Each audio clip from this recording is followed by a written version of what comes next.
customary with our meetings, we do a pledge of allegiance and a prayer. So if you walked in, I think you're able to stand. If you stand and join me in a pledge of the flag, and my pastor, Wilmore, will do this in our opening prayer tonight. I pledge allegiance to the flag of the United States of America, to the republic for which it stands, one nation, under God, indivisible, with liberty and justice for all. Gracious God, we give you thanks this night for a meeting of those who love and care for this place that we call home. We give you thanks for those who feel called to serve in a capacity to weigh the heavy decisions of leading, to weigh the heavy decisions of the things that have to do with Wilmore. We thank you for those who are in attendance, whether it is to celebrate something or to express a concern. Lord, we give you thanks that there can be a place where people can come together to be able to share their ideas and to be able to express what they need to express. And so, God, we know that you are with us no matter where we are, and we pray that your Spirit would be in this place tonight, so that everyone who was present will be able to keep their own attitudes, their own thoughts, their own agendas in check, and think about what is good for this whole community. We give you thanks again for these leaders, and we pray just for this evening. It's in your name we pray. Amen. Thank you, Pastor.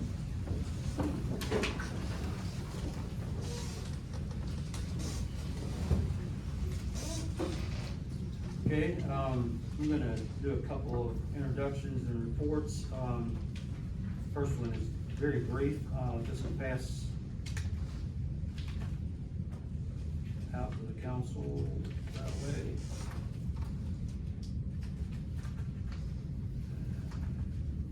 This way. And again, I copied it so you wouldn't forget it. I'd like for us to try to support these events, but beginning on Sunday, April 12th, and running through May 18th in conjunction with the 150th birthday of our city, the Wilmore Free Methodist Church Gallery will feature many works of visual arts and a variety of media by the Wilmore artists past and present. The gallery in the church foyer on the main level of Building A is open whenever the church is open, Sunday 8 to 1 and 4 to 7, Wednesdays 4 to 8:30, and during business hours of 8 to 1, Monday through Friday. And the community is welcome. So there will be displays there for those about 6 weeks in conjunction with our 150, and I want to thank Daryl and his church. This is the third event that they've sponsored and are making the community aware of it and be a part of it. And second, I'd like to introduce Kelly Oakley. Oh, you're at the side. Right there. Kelly is maybe the mic for everybody, if you don't mind. Kelly is a dreamer, but more than important is a doer. And I just asked her if she would give us a brief update on the veterans programs that are coming in June.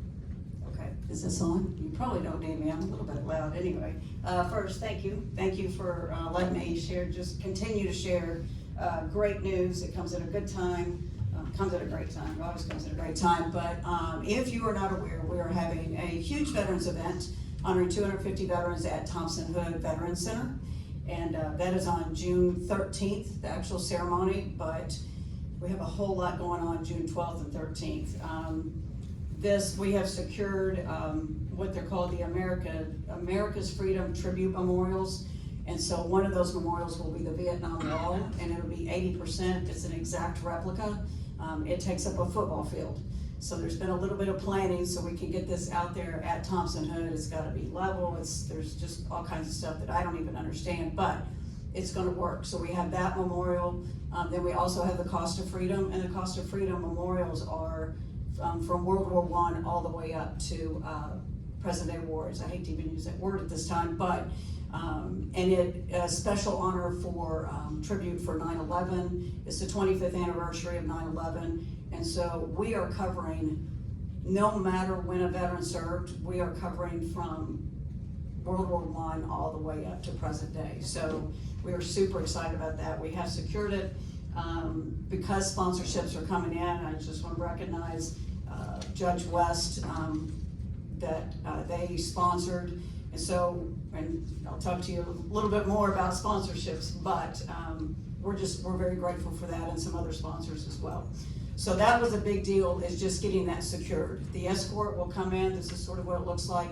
We'll escort that in from motorcycles to sports cars to whatever, but they'll escort it in to Thompson Hood on June 11th, and then it'll be set up for June 12th and June 13th, open to the public on the 12th, all day. The 12th will have the Pickers, Elkhorn Pickers, that night for a concert.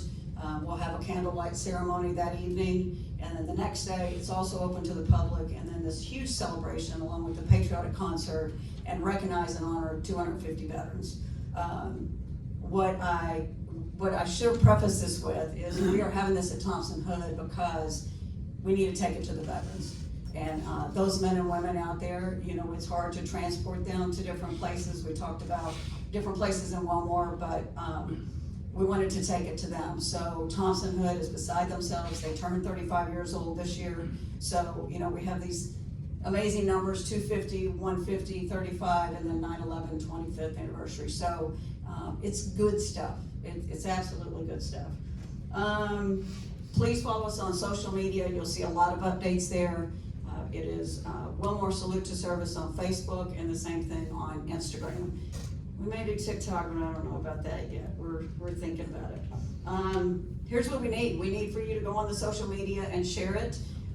One of the big reasons for that is that we want the 250 veterans. We really think it's going to be closer to 350 or 400, which we welcome.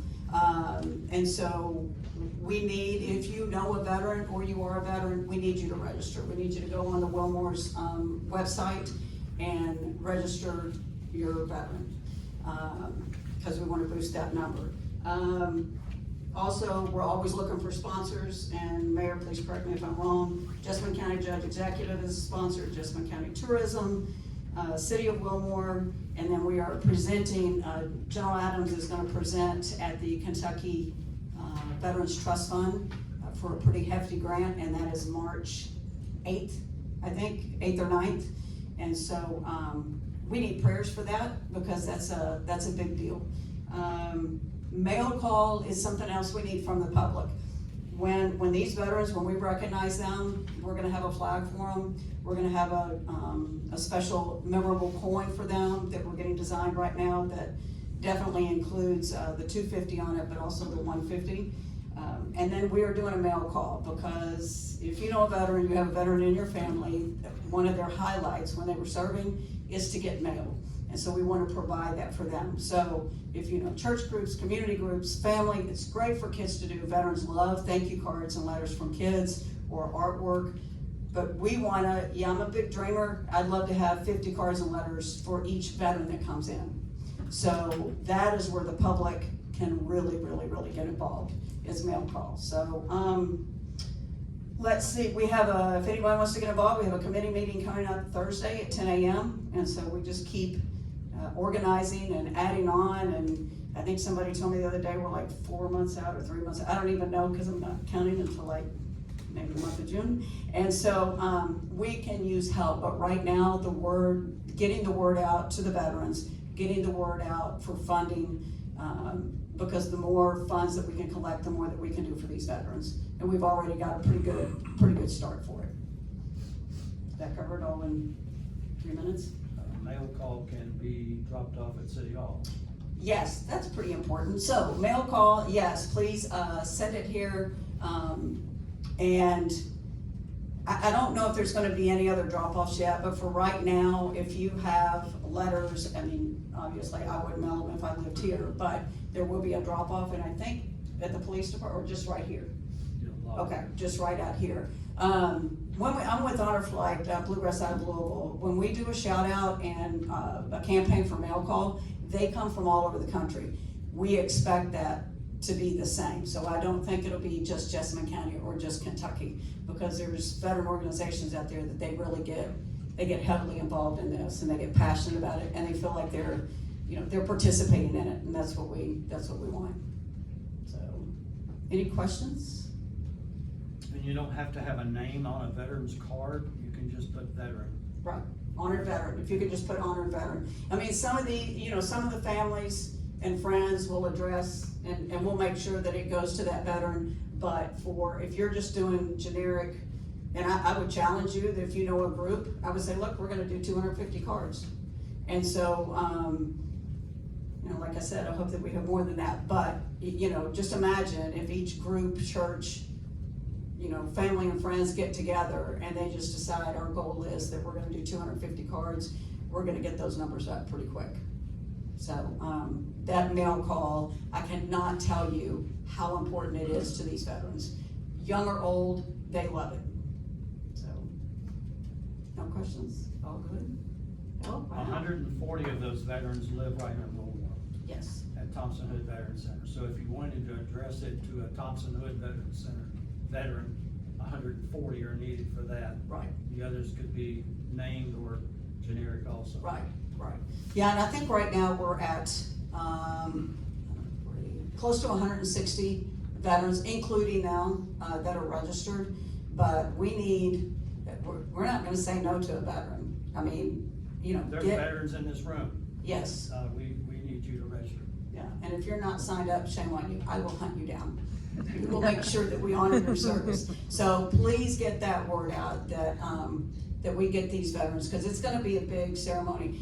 The only thing I left out is that, on the 13th, that, I don't know if it'll probably be mid-morning, but for those veterans that can't come out at Thompson Hood, we are going to go in there and do a special ceremony for them, because some of them are just not able to come outside and participate in it'll be about 4 o'clock in the afternoon for the outdoor ceremony.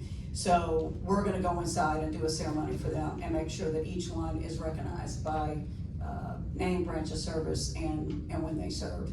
So we're not gonna leave anybody out, and I cannot tell you how welcoming Thompson Hood is being. They are so excited for their veterans. The staff is super excited. I'm gonna go up and do some interviews this week of the veterans, and just the fact that people are coming up and loving on them. I mean, they love the attention. So, all right, thank you. Thank you so much, Kelly. All right, thanks.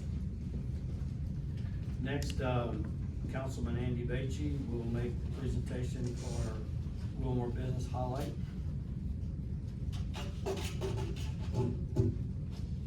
So as a city leadership team, we're very proud of our businesses and extremely grateful they chose Wilmore to set up shop. To show our support, we've been taking time during council meetings to highlight specific businesses. And tonight, we'd like to show our appreciation to a very important business, business that helps people make big decisions. As a realtor, I have partnered with this business when my clients are selling or purchasing the most expensive thing that they've ever owned. And my family has met with this office team to discuss life and death situations. Have you figured out what business I might be talking about? As a small town, we are incredibly grateful and fortunate to have a law office, especially one of this caliber. Bernard Law Office, located downtown at 310 East Main Street, is owned and directed by Kimberly Bernard Ostrowski. Her office team includes 2 very skilled paralegals, Kara Banks and Alexandra Chittum. Kimberly gained law degrees from the University of Kentucky and the University of Aberdeen, Scotland. And for much of her career, she served in the U.S. Army as a Judge Advocate General Officer. Then in 2012, Kimberly came home to Wilmore to open a law office with the purpose of assisting clients in, I never need my glasses, but I usually have them nearby just in case. I'll pick them up for now. Then in 2012, Kimberly came home to Wilmore to open a law office with the purpose of assisting clients in planning for the future and understanding what their choices are. The launch of her business was pretty special since it was televised, I guess. I need to watch this sometime. By 60 Minutes when they filmed the grand opening to spotlight entrepreneurship of veterans. Bernard Law Office strives to serve Wilmore, Jessamine County, and surrounding counties by providing services such as strategic estate planning, trust planning, probate, and real estate transactions. She's both a title agent and a settlement agent. And so if you're ever selling or buying a house, or if you're wondering if you have the necessary documents to make life easier for your family if something happens to you, let Barnard Law Office assist you with making those important decisions and creating the necessary paperwork. Upon opening the office, Kimberly's main goals, and still is, to make sure you and your family are cared for and secured in your future. To discuss what Barnard Law Office can do for you, schedule an appointment with her, and the phone number for us local Wilmorans who've been around for a while is just 0323. If you remember or still have an 858 number, all you needed was 4 digits, so 859-858-0323. If I can call up Kimberly and Kara and Alexandra. And John, you want to come up here as well? You're part of the team. And we've got a key for the city for you and a gift card to thank you for your service. Thank you. Appreciate it. And Wilmore definitely is my town. I was glad to come back. Thank you. These girls are the ones that keep it going. Thank You guys are great. Thanks Thanks so much. Family here, you want to introduce? Yes, my family's here. They've always been supportive. I appreciate that. Thank you.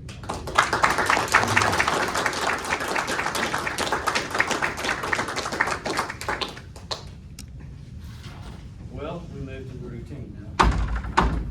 Our guests are welcome to do what you like. First item of business would be the approval of the minutes of the last meeting. So moved. Second. Any discussion? All in favor, please indicate by aye. Aye. Opposed?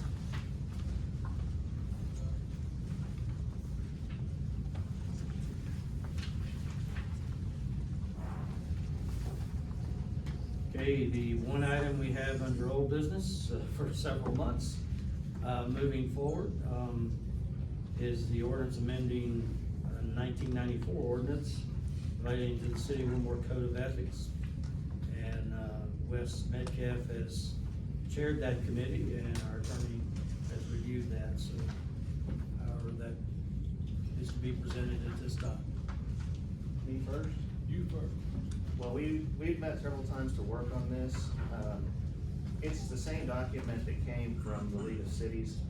All we did basically was simplify some of it, a little bit of the language, and then in the KOC version, it doesn't specify because all cities are different, as you know. So we have to put in council members, not city commissioners, and format all the different, basically the way the paperwork trail goes. And so towards the end of the document, like the whole second half, goes through all the procedures that govern the ethics board, and if something comes up, the way that it handles anything that it goes about doing, and all that stuff stays the same. The main thing that was changed was, well, one example would be like in the email, the way that it was written originally talks about city officials maintaining an official email address, which in a way is true, but to me and us kind of read a little bit backwards. The way that it happens here is, at least when I was sworn in, I was issued an official email address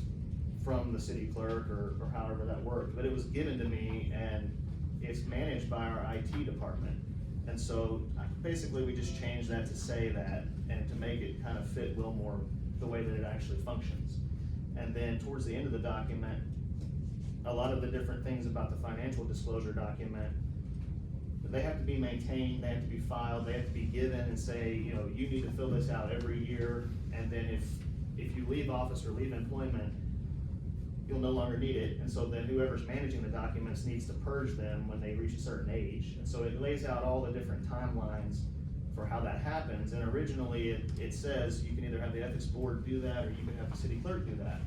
So we went through and basically just changed it for simplicity, for our sake, to have the city clerk handle it. There's already a thing that we've signed every year as it is, that the city clerk says, hey, you need to sign this. So this will just be like that. You need to sign this document, and then every year they're maintained and filed and kept track of, basically. And so going through and changing that so that it's written that way is essentially what was done. So I think it's good. It's largely the KLC ordinance. So that's really all I have. And I have reviewed the proposed changes, and I find no problem with any of them.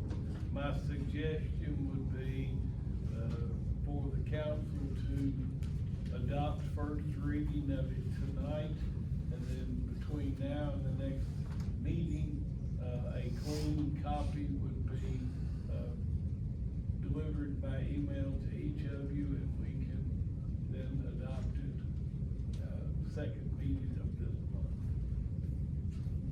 So moved. Second. Whoa. Any discussion? All in favor, please indicate by aye. Aye. Opposed? Well, thank you, committee and attorney, for, I know we've had this back and forth with the League of Cities, et cetera. Let's kind of review it, and, you might be pleased to know that Kimberly Bernard came up to me before the meeting, said she was willing to serve on that committee. So we've got our first appointment, we have an attorney on our Code of Ethics, committee, which means you can't serve on your other committee probably. We also asked her to serve on another, parking tickets, et cetera, but, I think our Code of Ethics would be the higher priority for us to have Kim on it. She's willing to do that. The pay is great, as you know. Well, thank you so much for, championing that. Excuse me, would you mind turning the microphones on when you speak? What would you like repeated? I'm sorry. They don't hear. I hear, but they don't. We just gave a first reading to Code of Ethics. Yes. And it'll be up for a second reading at the next meeting. And it was a unanimous vote for first reading. And Kimberly Bernard, the attorney that was here, has agreed to serve on that committee. We have to appoint 5 members to serve on that, to sort of oversee that. So we'll be looking for those over the next month. And several of you have already submitted names of people to talk to. So, 2 suggestions. One is that you, put all the names in and then we select from that, or we simply appoint those names as we get those to make that list complete. I might have jumped ahead by saying she would serve. That may not be the council's decision ultimately, but she had been asked and she was willing, and they do recommend an attorney be on that board. So, other than the ones that come from Nicholasville, we don't have a lot of attorneys, in Wilmore. So, anyway, I think I'm gonna ask him to do that, and I think you all certainly, sanction that with your approvals tonight. I've asked, Jeff Moberly to give a update on some of the utilities that are going on and some construction that's going on. And since we haven't met, for a long time, a month almost, I wanted to give you an update of the construction that's going on.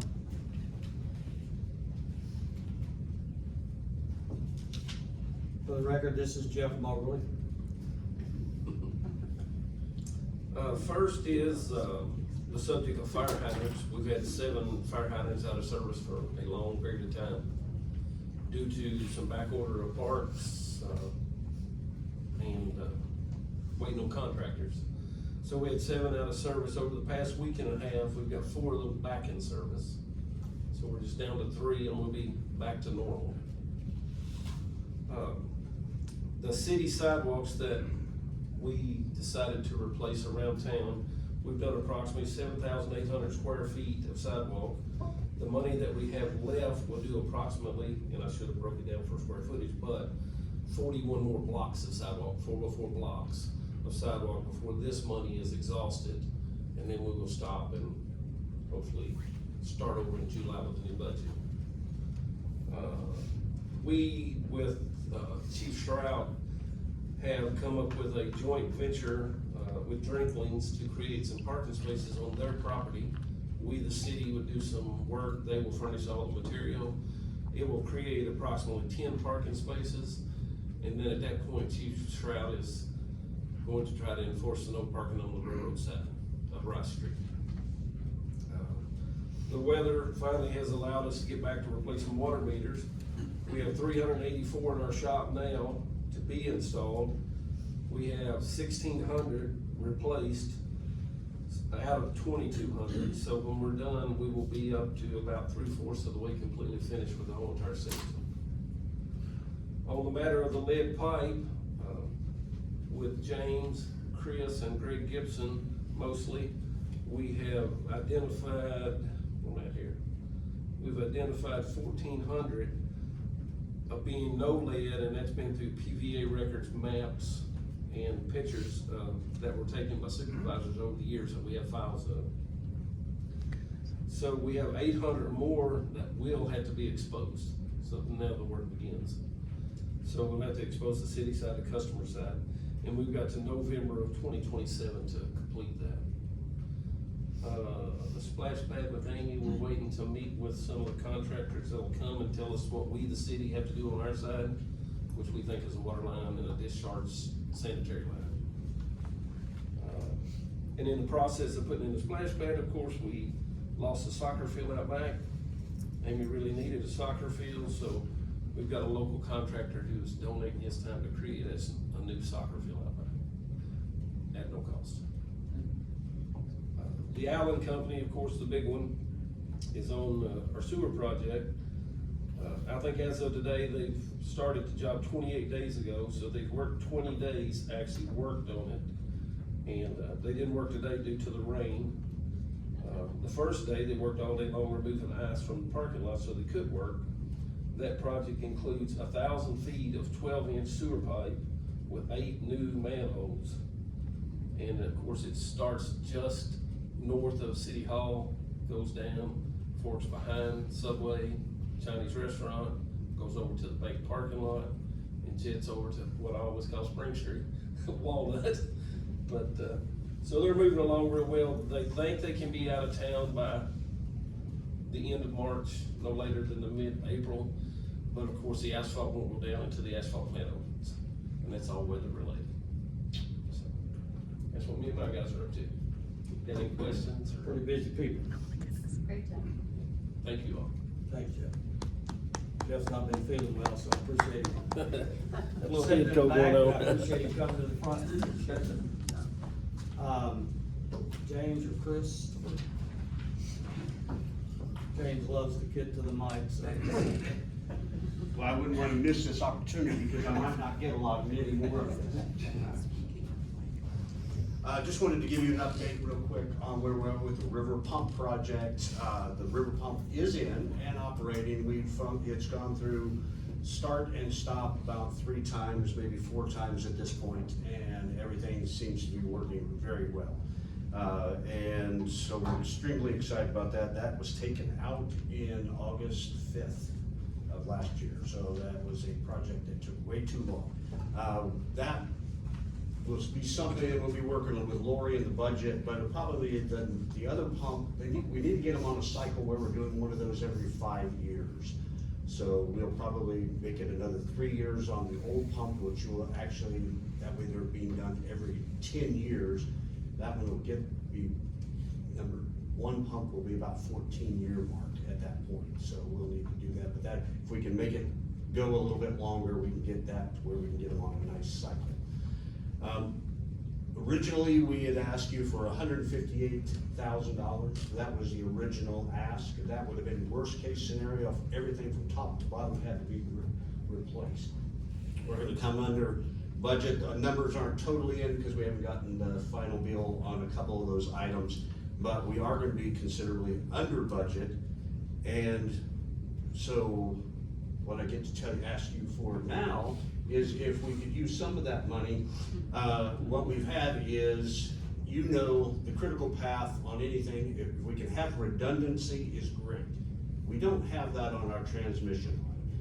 So what we had was, we had a failure in a air release valve. A gasket that was 25 years old decided it was time to retire, and causes quite catastrophic failure there, fills up a vault with water. We were able to get that off before it caused anything, traumatic in the electrical system. We replaced that. We went ahead and did that repair. Had it from an outside contractor, Herrick, which worked with us several times. That was a $13,000 repair that we believe we could just work into the normal budget, where we can shift some things around. It also then, 2 weeks later, did the exact same thing. So we did another emergency repair. That happened at the time of the ice storm, so we got to put on some crampons and hang on to the side of the hill as we got down over top of the ice. We had the company come back, they did the same thing, we helped them get them down there. It ended up, they were able to use the same saddle, put a new gasket back in, and then with some extra strapping, we had it in place. It's a temporary repair. So what we need to do is a more permanent repair, which means replacing the piece of pipe, put in a spoil pipe, piece of pipe that would take what is a kind of a repair clamp with a gasket in it to get it to an air release valve. 16-inch pipe, it's got a T that goes down to a 4-inch. What we need to do to make it a more permanent repair is to actually remove that part, that section of pipe, put in a manufactured piece of pipe, 16 inches by 4, so there are no gaskets to fail. So that is a $30,250 fix. We have to do some work on our end with the electric and stuff, but that was what we need to do from the contractor. So worked with Lori with the numbers, and that money's available on what you originally gave us as worst case scenario. And so we're coming to you to ask if we can go ahead and use that money towards this repair at this time. So, and it's critical path. Water doesn't go up a hill without this being in place and working correctly. Sounded like Any questions? you needed to make some repairs, and those repairs as well are included in that original 158, the cost of the repairs that you've already completed. Yeah, the 158 was for the repairs to the pump. This really is a separate project. Right, but you- type thing, but yes, it would fit under the original 158 that you would have allowed us to have. But you just shared that there was some things that seal that you had to do right now to stop. So would Yes. that also cover? That's all covered, yes. Okay. And there was the second repair, we haven't received a bill for yet at this point, but it'll fit under that because we came in under budget. That take council action? I just thought since we're meeting tonight, and I first learned of it this morning, that it was appropriate to bring it to the council tonight. I move for approval of the project as described. Second. Discussion. All in favor, please indicate by aye. Aye. Any opposed? Thank you, James. Thank you very much. It's an exciting run to your finish line, isn't it? Repairs. Any other staff reports? Go ahead.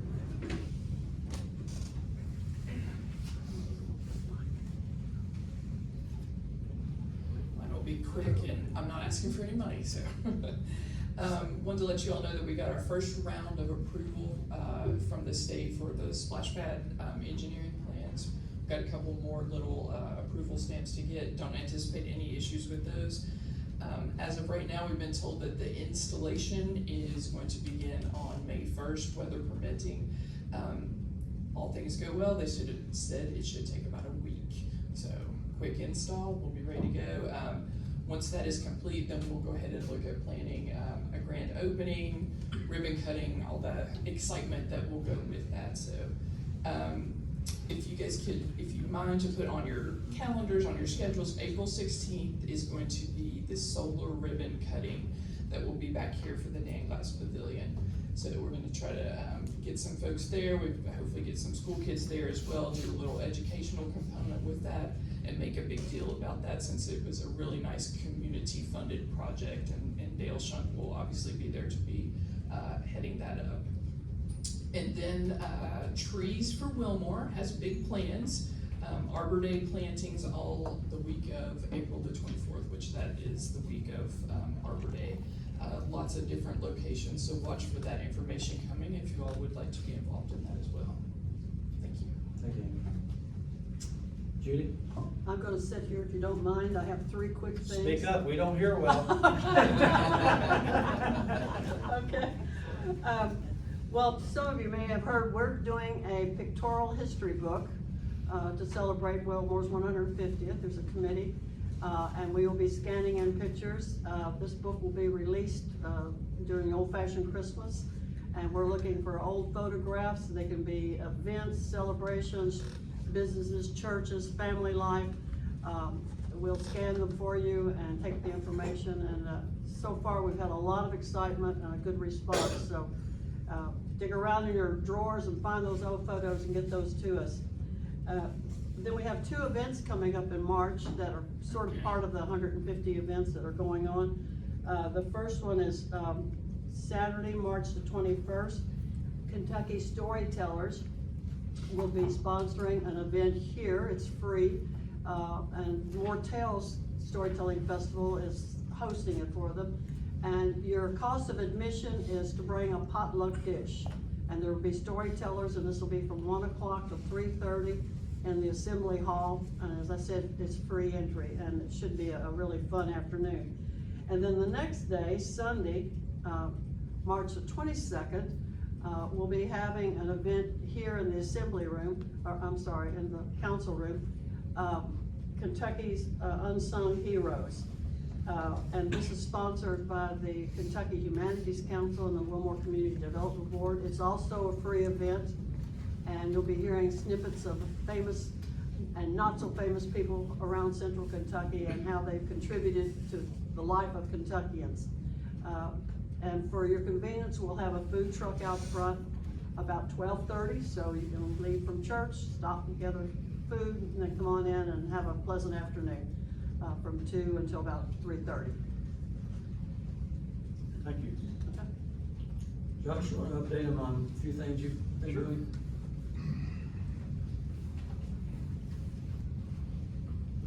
Fire Chief Josh Day. Sorry, I'm boots and pants are dirty. I'm a working fire chief. Oh, really? Yeah, yeah. Okay. No, I just want to come up here and ask you guys for a fire truck. Nothing you haven't reported? I'm just kidding, or am I? He's not kidding. He asked this morning.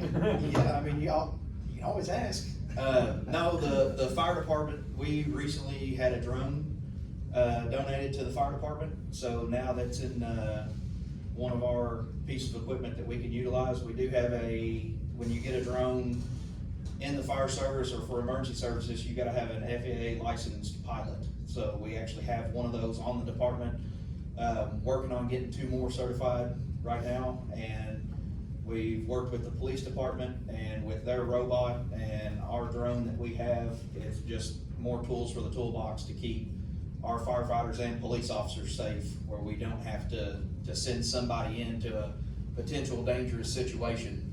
We can now fly that drone in or take a robot in and see what's going on before we put an actual person in harm's way. So that's huge for both agencies.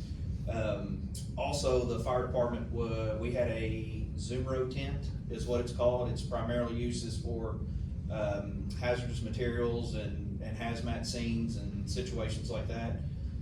It was donated to us from the Jessamine County Emergency Management, and it will be utilized greatly for the fire department and all the other city agencies that we have. It's a 12 feet wide, 12 feet tall, and 25 feet long, and it's an inflatable tent. It did come with a heater, so in the wintertime, if we've got, a large scene with police or fire, we can utilize that to keep those guys warm. Also with Jeff and the city, if they, out on a water break in the middle of winter or anything like that, we can bring it out and help those guys stay warm and not freeze to death. So we are looking at getting a portable air conditioner for it as well. So we'll be able to set it up in the summertime to use it as a cooling tent as well if we're out on operating at a big scene or anything like that. So pretty awesome tools for the toolbox that we had gifted to us. So pretty happy about it. But that's all I got, Mayor. No, tell them about your $30,000 grant and the new boards you're on. So the fire department, we applied for a grant. My training officer, Captain Chase Philpott, he applied for a training grant through the Kentucky Fire Commission, and we were awarded almost $30,000, just shy of $30,000, and we're working on building a training prop that is located behind the fire station. It's a Connex box that we're converting into a house. It's gonna be night and day difference between the training that we're able to give the fire department now to what they're gonna receive once it's finished. The capabilities that it's gonna be able to do is gonna be awesome. So it's gonna be really nice to have that, and no longer, the big thing, as a fire chief is, right now, if we wanna go do any sort of training in a building or anything like that, we have to wait for a building in Wilmore that's gonna be tore down, if the contractors will let us come in there and train, or we have to load everybody in fire trucks and take them to Nicholasville, which we've done that before. I'm not a huge fan of that because that takes all of our trucks and equipment and personnel to Nicholasville. So if something happens here, they've got to respond from Nicholasville.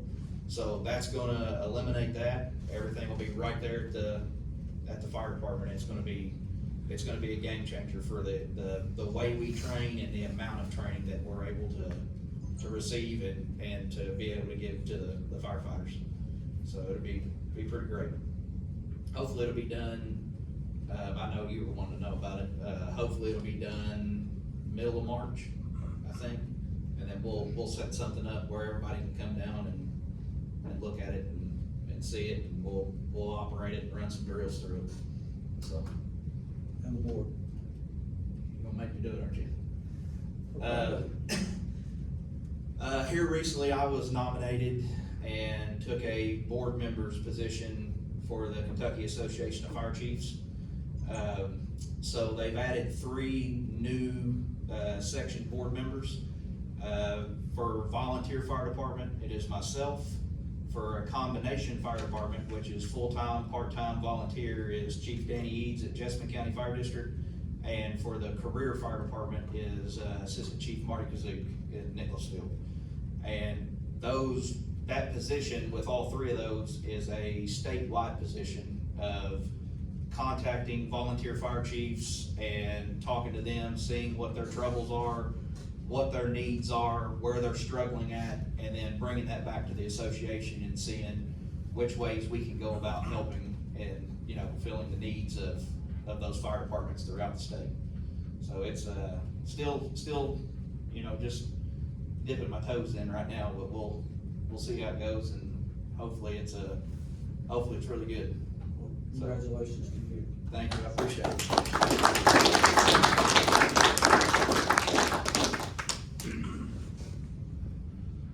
You have anything, Vince? Chief, you have anything? You want to talk about the robot real quick? Yeah. When you get the 2 chiefs in a room, it's like, they're on both sides of the room, and one gets something, the other gets something. Can't you have a robot do this presentation? Well, I don't know if you're on the spot, no problem. But, about 8 or 10 years ago, Officer Don Always, he's our part-time officer, He was friends with a gentleman that owns the company that builds these robots. They're used widely in law enforcement, probably other fields as well. But it's one of those devices you can sit in, instead of sitting an actual person in for like a hostage barricade situation. Chief Day and I were talking, if you had like a structure collapse, maybe you could send this in, sitting a firefighter in. But this robot was gifted to us by this gentleman. At the time, I think it was about an $8,000 or $10,000 robot. It's probably much more now. But we had it in the police department for years. It just got set there collecting dust and, excuse me. And I got to think about all the other assets in the county. Our fire department, both the other fire departments in the county, emergency management, they all have drones. Some of the fire departments, especially like hazmat, river rescue, stuff like that. Why can't we be that easy with the robots? What I said was so it's an asset we'll make available to anybody in the county that might need it. So it was minimal cost really to get it up and running again. It needed a couple batteries, which are not cheap. They were about $200 a piece, and then another battery for the remote was about $150. So for under $600, we get it operational. So it's just, again, it's another tool the city has for whatever we need it for. So Coming to a council meeting soon will be a drone and a robot in a heated tent. And this fire truck. All donated. Now, unlike the drones, you don't have to be certified to operate this robot. If you can operate a remote control car, you can operate this thing. Josh did it the other day. No issues. It's very easy to operate, is it not? So. Can you teach it to wash that shiny new truck? No, it's not that kind of robot. It kind of looks like a small tank. It's kind of what it looks like. It can ascend, descend stairs, do all kinds of things. So. Looking forward to seeing it. Yeah. Thank you, Nelson. Any other reports? Any other business? I got two questions, Joe. I should probably know this, but is there somewhere a central calendar that lists all the 150 events? Yes. And that is that your calendar? Wilmore.org. Everything's on there. So did we put anything on the Wilmore Facebook page about that? Or Wilmore website? City On of the Wilmore website? Facebook page. Or the website? Well, the Wilmore calendar is on the website, so if you just click on events, Yeah. I take the events from the newsletter that David puts out, and haven't had a chance to yet from Sunday's announcement. Sunday was when his newsletter went out last night, so I'll make sure they're on the calendar, and that's the go-to spot right there on the website, on the City of Wilmore website. Just click calendar or scroll down, you'll see events. In addition to what I find on the City of Wilmore newsletter, sometimes I might see something on Facebook about a high bridge event or something that Drink Lanes is doing, and I put those on our Wilmore calendar events as well. Maybe he has it set up so that anybody can add an event. Yeah, if someone wants to add an event, they can put in a request. I guess my question is, if we're gonna make a big deal out of the 150, should we make it like a link, like if you wanna know what's happening on the 150, click here instead of? I know that the events that are part of the sesquicentennial have the symbol of 150 years on it, on the calendar. I think that's a good point, Jim. It's amazing that we're a small town and we often don't know where to go to find things, and I've plugged it many times over the last few years that we've had it on our website. Amy? There is a standalone page that's on the website that's just dedicated to 150 information. Those of us that update it are trying desperately to stay up with things to keep that as current as possible, but there is information on there, and information specifically just 150 events, 150 specific things are being added there as well. Okay. And that's on the front page, it's real easy to find. The 250, 150, 35, 25 is a very evolving project. And after the funding comes from the Veterans Trust, and we know it's fully funded, we know we have the Vietnam Wall coming, but we do not have the money to do all the other things if we don't get the trust grant of $50,000 to $80,000. Once that's done, it will go public, period. Right now, the Veterans Center knows about it, Thompson Hood's working on it, and that's about as far as it's gone, is the Veterans Center. And then, one more question that I should know the answer. So, when we see streetlights out, who do you contact about that? It's best to, you can call in here, but I usually ask the person to go on to KU's website. It's so easy, because it'll ask specific questions about where the pole's located and like what address it's close to and stuff, so. And it's, I've done it several times and got emails back almost immediately. Or call City Hall if they can, Yeah, if they if don't they're, wanna do it. And just an FYI, Donna gave me information maybe back in October, November, because we were gonna write an article about that, so maybe we need to resurrect that. We spend over $4,000 a month, the city does, to pay the electric bills for the streetlights, so we might as well get the money, because they're not provided by KU, we're paying. Bobby, you wanna stay a while longer? You done? Whatever you say. I move we adjourn. Thank you.